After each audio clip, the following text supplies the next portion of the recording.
Welcome to the P.A.S. Report podcast. If you're tired of censorship, outraged by government abuses, and thirsty for real insights, then you're in the right place. Get ready, because here, the fight for freedom never ends. Here's your host, Professor Nick Giordano. Welcome, everyone, to the P.A.S. Report podcast. It's your host, Nick Giordano. I'm glad you could join me today. Make sure you follow and subscribe to the podcast so you never miss an episode. Also, visit the P.A.S. Report website, pasreport.com, and share this episode with your family and friends. I have a great guest coming on. I have Tristan Leavitt from Empower Oversight. Tristan, welcome to the program. How are you today? Doing great. How are you? I'm doing well. I mean, obviously, we got a lot of news breaking out there. But before I get to, the corruption within the Biden administration, I first want to talk to you about Empower Oversight, because I think it's such an important organization. Can you explain to the audience what Empower Oversight does? Absolutely. So we are a 501c3 nonprofit, and we're created for the purpose of just being able to help get information out to the public about how our government operates. And usually that's through whistleblowers. So whistleblowers bringing waste, fraud, and abuse to light and helping to take the information that they bring and get it to decision makers who can do something about it. So both my background and that of Empower's founder, Jason Foster, was in congressional investigations. He and I worked together for Senator Chuck Grassley on the Senate Judiciary Committee. Our first investigation together was into ATF's Operation Fast and Furious some 13 years ago. And after that led other investigations. I led the Hillary Clinton server investigation for the House Oversight Committee. He led a lot of the Trump-Russia investigation, pushing back, understanding the background behind the Carter Page FISA and other things like that. And so we came together on Empower to be able to, again, help whistleblowers who would like to come forward with information from inside of the government, but aren't sure how to do it and aren't sure, they want to make sure that if they come forward and risk retaliation, that it gets to the right people, that changes are made, and that the public learns what they need to learn. So that's what we specialize in, getting information to Congress and to the public in a way that it can make a difference. And it's so important because when we look at the bureaucracy, the whole idea of public service is that they are servants to the public. But it seems in this day and age that many of those within the bureaucracy believe that we exist almost to serve them and that they could do whatever they want as long as they defend it as in defense of democracy, right? They believe that they're self-anointed guardians of democracy. How bad is the corruption from your point of view within the bureaucracy itself? And I'm not talking about, the Democrats or Republicans that are appointed to positions, that are politicians. I'm talking about the bureaucracy itself and the lifetime bureaucrats that work there. How much worse has the situation gotten? Well, there's a lot of crosswinds there. I mean, I will start by saying there are a lot of good people in government, right? A lot of people are attracted to work for the government, and all across the country, right? People work for various agencies in every state in the country. A couple of the biggest challenges, though, over the past few decades are that so much power has been consolidated in Washington, D.C. And of course, that's where these agency headquarters are almost universally. And so there's a mindset that drives so many of these agencies that just isn't in sync with your average everyday American. I moved a couple of years ago to Charleston, West Virginia. And, the perspective of everyday folks here in terms of just, paying bills and getting food on the table, and in terms of what they see as the importance of, their freedoms, as their rights, it's just an entirely different view from when we lived in the Washington, D.C. area for quite a while. So that's a big piece of it. Another piece of it is that these bureaucracies were created for so many different purposes that they just have this perpetuating life of their own. So they're untethered really from what Congress wants. We've seen some Supreme Court decisions this last year that will change some of that, and in fact, a couple in the last couple of years that can have an impact there. But so even with some good people that are there in government, I think you have a combination of the difficulties in firing bad employees. You have just systems that perpetuate seeking after certain interests while not taking into account the broader public interest. And I think that creates a lot of major problems for how we govern our country. Yeah, and we're going to talk about a couple of the good bureaucrats in a few minutes. I also want to talk to you about Congress as well. But before we get to that, we need to take a quick break. So everyone hang tight. We'll be right back. Welcome back, everyone. Tristan, I want to ask you, when you have a lot of experience. I mean, from your time on Capitol Hill to your work at Empower Oversight, and that experience, I think, is critical. But one of the things that's disappointed me over the years is that Congress doesn't really exercise its power of oversight the way it actually could to start to rein in the out of control bureaucracies that, let's face it, in a lot of cases have completely disregarded Congress. I mean, you brought up Fast and Furious that you worked on, where the Attorney General, Eric Holder, just completely ignored congressional demands and subpoenas for information.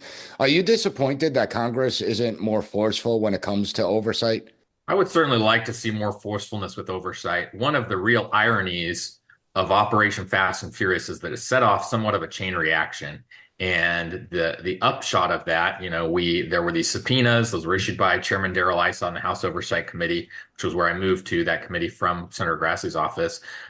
Those demands for information came. There certainly have been inter-branch squabbles before, right, where one branch is fighting over another. So that's the whole point of congressional oversight, is doing oversight of the executive branch. But to have held Eric Holder in contempt and still not get anywhere initially. Eventually, we did get the documents, and I wrote a report in 2017. It was at the beginning of the Trump administration, before I led a couple of agencies during the Trump administration. But writing on of the documents that we tried to get, but even that we had to pare down from the initial requests. But I think what that really showed was you can flout a subpoena from Congress, right? And there isn't a lot of great enforcement authority. And so you've had some discussions in the last year that, for me was kind of nerd talk a few years ago about, okay, what are the inherent means that Congress has to enforce their subpoenas, right? Why they shouldn't have to rely on courts or on the executive branch. How do you do this? How does our Constitution operate in a way that doesn't require, where the first branch of government established in Article 1 of the Constitution can, fulfill its responsibilities without relying on the other branches. So Congress could be more assertive and should be more assertive. A couple of the factors that I think are make it less likely that they will be in the near future is that Congress is not staffed in any large way. And in fact, Congress is kind of a, look at us, we're doing something measure over the last, I guess 30 years, really since 1994, right? Newt Gingrich comes in, they say we're going to make these changes. Let's start by cutting our budgets. We're going to show everybody, right? We're going to cut these committee budgets. And so you end up in a scenario where the experts on some of these issues, they're in the executive branch. They're not in Congress. So Congress can do certain amounts of oversight. But at the end of the day, right now, Congress really relies on the executive branch to get a lot of its knowledge and information in a way that ideally it shouldn't. They really should staff up a lot more. And in doing that would maybe be in a better position to conduct oversight of some of these issues. The other thing, I kind of jumped over an issue, but to circle back to that point of how do you enforce the subpoenas, there's just a lot of fear in Congress that, well, if we really push, if we really go to the mat on some of these issues, courts are not going to allow us to enforce these, and then we will truly be the emperor with no clothes, right? And so there's a fear of that. And that could be right. My answer to that would be to say, well, push it. If you have to push it, appeal all the way to the Supreme Court. But what if they lose? What if Congress says, well, or what the Supreme Court says, yes, under these circumstances, you can enforce these subpoenas, but under other circumstances, maybe you're not entitled to that. And so we kind of operate with this fiction that Congress has all this authority, but it's built on some premises that, maybe need to be tested more. So I think that drives some of the fear there. I'll add one other thing quickly, which is there is one of the things that's frustrating to me is that there is some hypocrisy there in saying, well, if we allow Congress to really conduct this thorough of oversight on them, they're going to do it if we control the White House, they being different political parties, and another party controls Congress. And so there are some that I've come across who just, at the end of the day, are kind of okay with the way things are, because if Republicans are in control of the White House, they say, well, we don't want Congress to be able to do that thorough oversight on us. And so I think it's a mistake from an overall constitutional perspective that, yes, we have multiple parties, but at the end of the day, there are different branches for a reason. And for the separation of powers to truly work, for those checks and balances, you've got to not hobble them, which is what we've seen happening over the last few decades. Absolutely. And you're supposed to represent your institution, not necessarily your political will. And I think you're right. I think a lot of them do like the status quo. It's clear. Another problem is that they're always chasing the next shiny object. So when they start digging into something else will pop up, and then they'll tend to ignore the original problems. But we do see selective enforcement, right? You have Eric Holder that wasn't prosecuted. Lois Lerner found in contempt wasn't prosecuted. But those on Trump's team, they were. You know, the Steve Bannons, the Peter Navarros were prosecuted, and the Justice Department did go after them. And I would argue that, you know, rather than cut the congressional budget, cut some of these agencies' budgets. They routinely show how they constantly abuse power, but there are some good bureaucrats that do exist. And I do want to bring two of them up. So don't go anywhere. We'll be right back. Welcome back, everyone. You have IRS whistleblower Gary Shapley and Special Agent Joe Ziegler, both great guys. You know, you and I have spoken before. These are two individuals that understand what public service is about. And so can you just explain to the audience the curious case of Hunter Biden and the Biden family business? Sure. I was just talking to someone actually about a broader way to tell this story, and it's a big story, right? But so the most people know, right? Most people are familiar, I'm sure, with some of what's out there on the Hunter laptop and other things like that.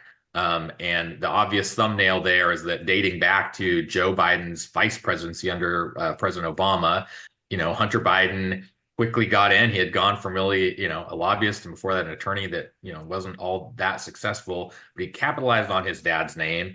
And it appears quite with a lot of help from his dad himself, right? Here are the trips we're going to be taking. We're going to China. You come right along. You go meet with these officials. And so Hunter Biden was really able to make cottage industry out of that, making very large amounts of money, capitalizing on the Biden family name, along with Joe Biden's brother. And again, certainly with the knowledge of Joe Biden, it appears, if not with, his involvement in various stages. A lot of that wasn't in the public eye. So Peter Schweitzer wrote a book a few years ago. I think it preceded the Hunter Biden laptop, right? But highlighting some of these, some of the ways that the Biden family had enriched themselves. And then the Biden laptop kind of burst into the public consciousness in October of 2020. But a year earlier, that laptop had been obtained by the FBI, and it was obtained by the FBI because of an IRS warrant or an IRS subpoena, because the IRS had opened a tax investigation into Hunter Biden. So at a certain point in approximately 2018, they became aware of potential, there's some red flags surrounding Hunter Biden's conduct. And so Joe Ziegler, a self-described progressive Democrat, he opened that case. And in opening it, started to look further into Hunter Biden's finances. And along the way, they became notified of the laptop that Hunter Biden had left at a computer repair shop in Delaware. And so it was on their legal grounds that was obtained. The FBI verified it and authenticated it. And that was a whole year before the New York Post broke the story of the Hunter Biden laptop that was so quickly suppressed. So these guys were inside the IRS. Gary Shapley was Joe's supervisor. So Gary's a supervisory special agent. And obviously they knew this was real, but they are bound by tax secrecy laws. They couldn't speak out. And so they just kind of sat by in frustration as the public, really was told, well, this is all just a lie. It's a Russian disinformation operation. And so from there, they really did their best working within the system to try to move things forward. They moved forward the Hunter Biden tax investigation, even though there were obstacles. Like in December, initially they were told, you can't go overt with your investigation, so you can't confront Hunter Biden or anyone else until after the 2020 election. And this started, they were told that even as Joe Biden was just barely entering the primaries in the spring of 2020. So they were pushed back and pushed back. Finally, in December of 2020, they go overt. And the night before they're supposed to, go and confront Hunter and do raids on several other places, he's tipped off by the Secret Service. And so you just had a number of things like that where Hunter Biden benefited again and again. Eventually, the IRS makes its case together with the FBI and the U.S. Attorney's Office for the District of Delaware. And then come 2022, they're in a position where they are getting ready over the course of the next year to try and prosecute these cases. So all these charges recommended by the IRS, even though the IRS was held back from investigating Joe Biden, they were not allowed to ask questions about him in key interviews. But still, they end up in this place where DOJ says, okay, here's the charges on Hunter Biden. We at least agree with these. Again, that's leaving aside the stuff that they weren't able to look at.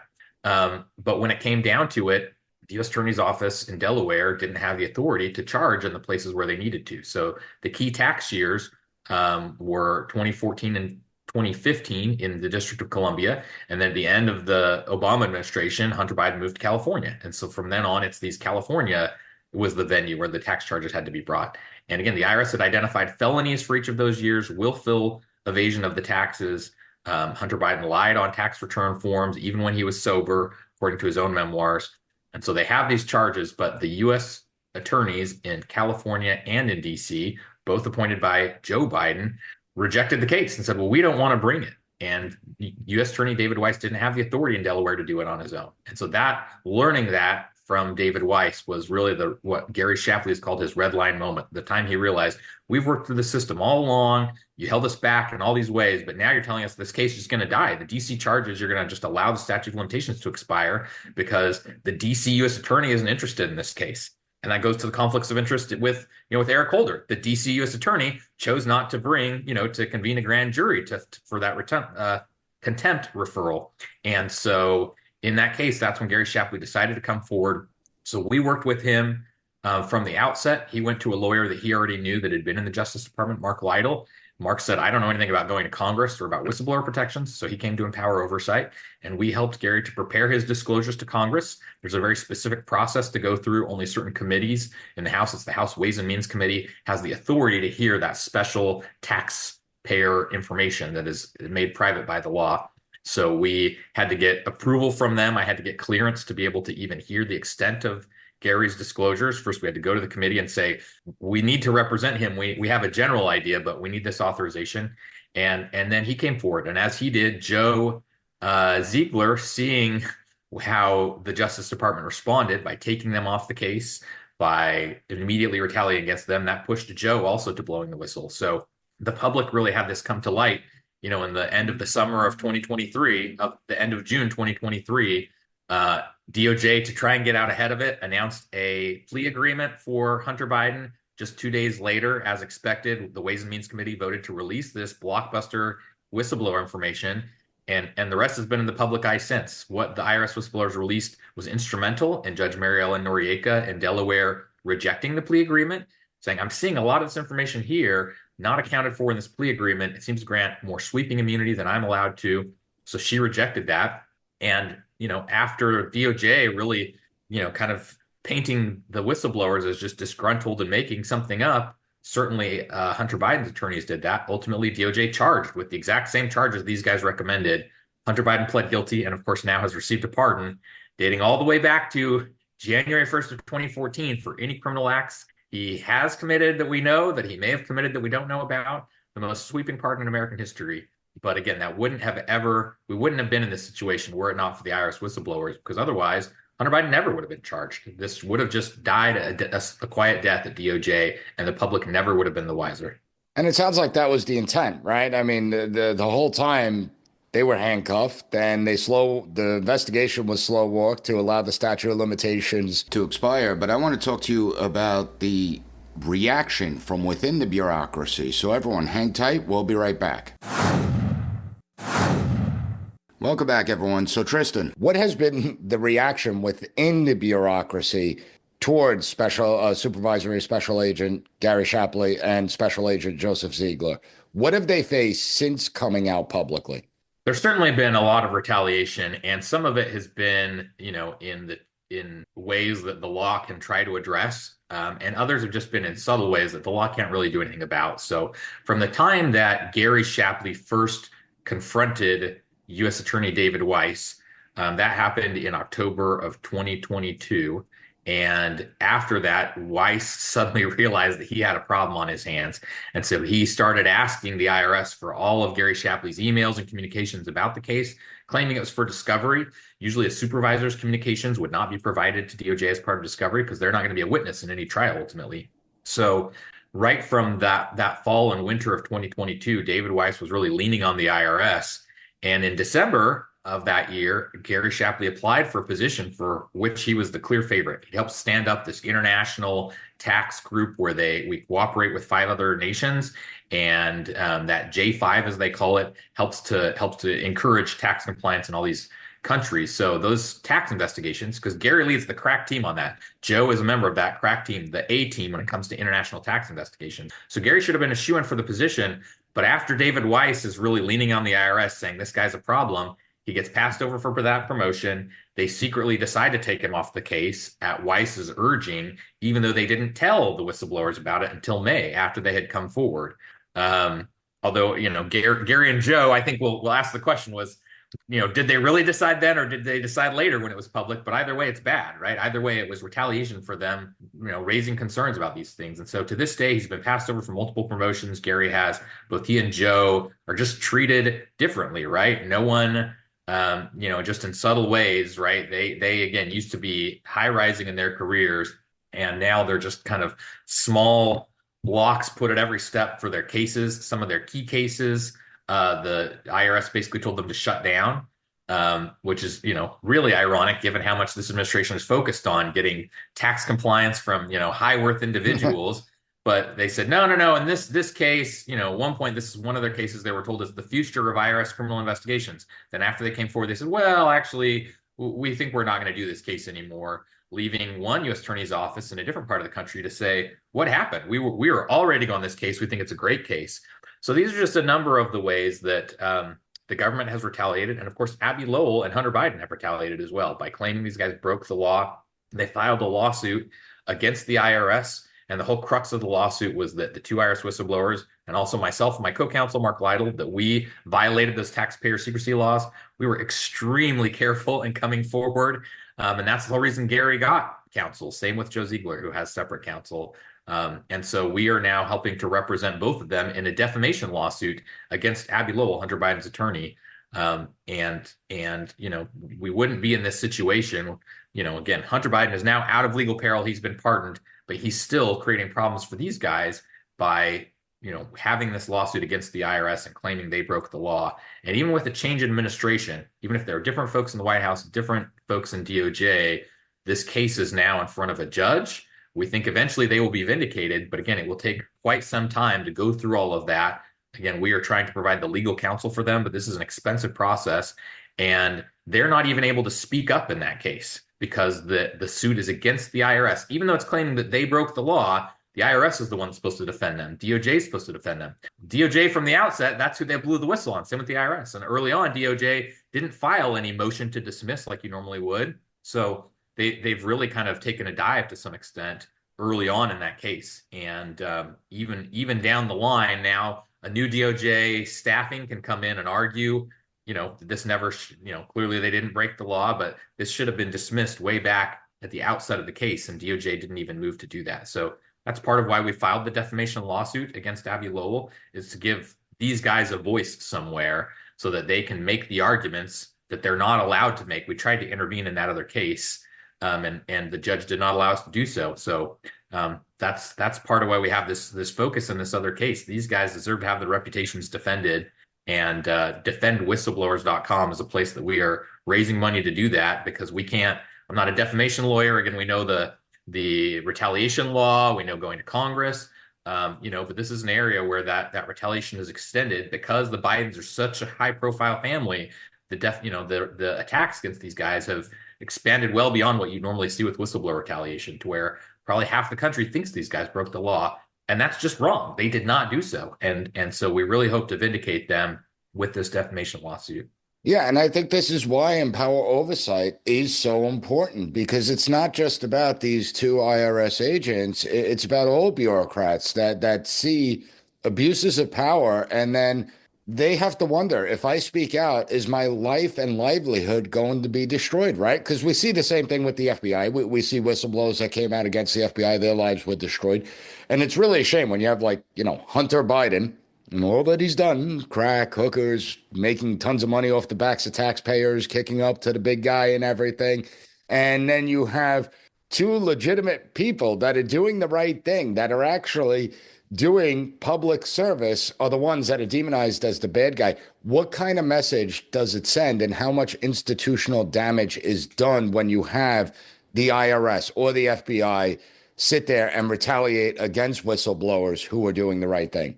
Yeah, it's significant. And a lot of people are watching to see what happens. So we've also represented a number of these, kind of the main FBI whistleblowers people have heard of. I testified alongside Marcus Allen, Steve Friend, Garrett O'Boyle. together with them, and then Marcus and I testified again earlier this fall. And they've had similar things there where, newspapers, we got a newspaper to retract false statements about Marcus Allen.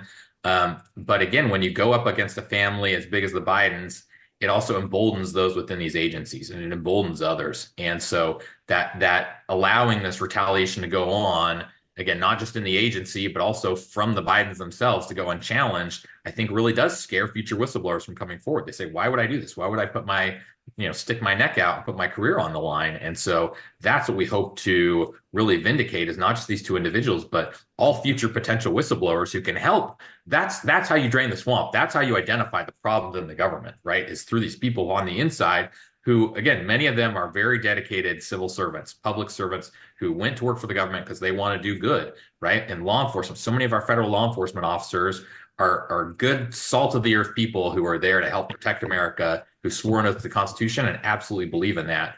But they're battling with a lot of other folks in their bureaucracies who don't, right? Who just abuse their positions.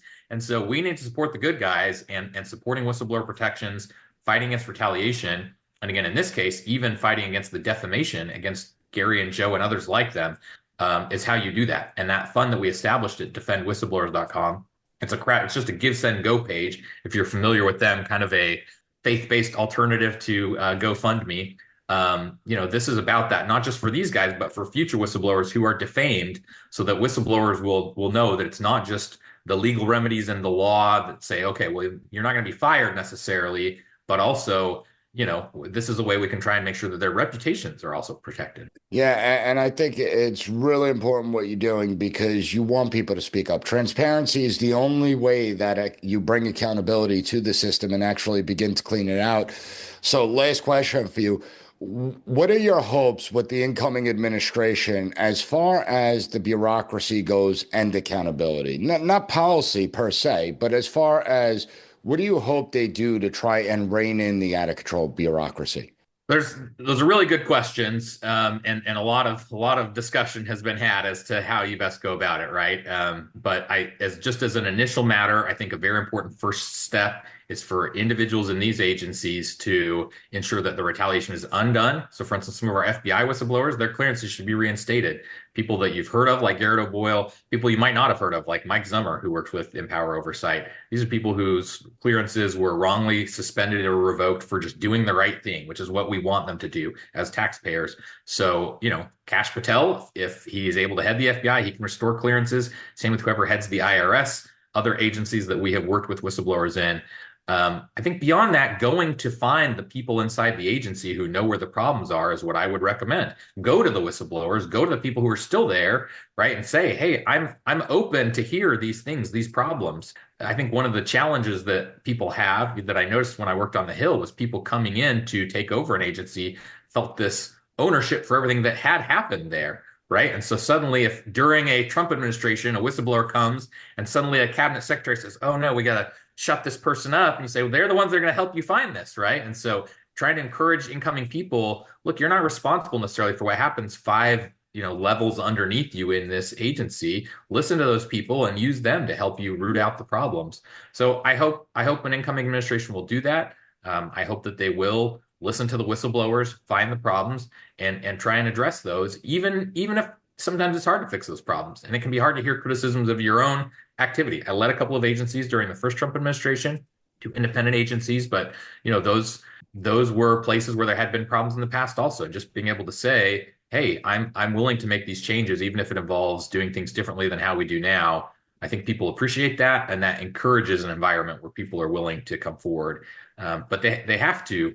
You have to, as a manager, be willing to have that, because, again, they're there for the taxpayers. As you said at the outset, the agencies aren't there just to be supported off the backs of the public. They're there to serve the public. And to do that, they have to be able to find where the problems are and fix them.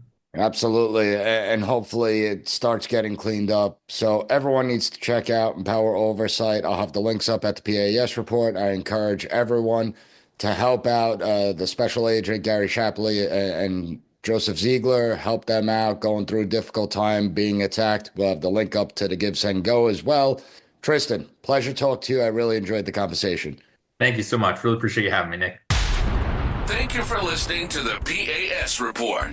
Don't forget to rate, share, and hit that subscribe button. That way you'll never miss an episode. For more exclusive content and updates, visit us at pasreport.com and follow Professor Giordano on all social media platforms at P.A.S. Report.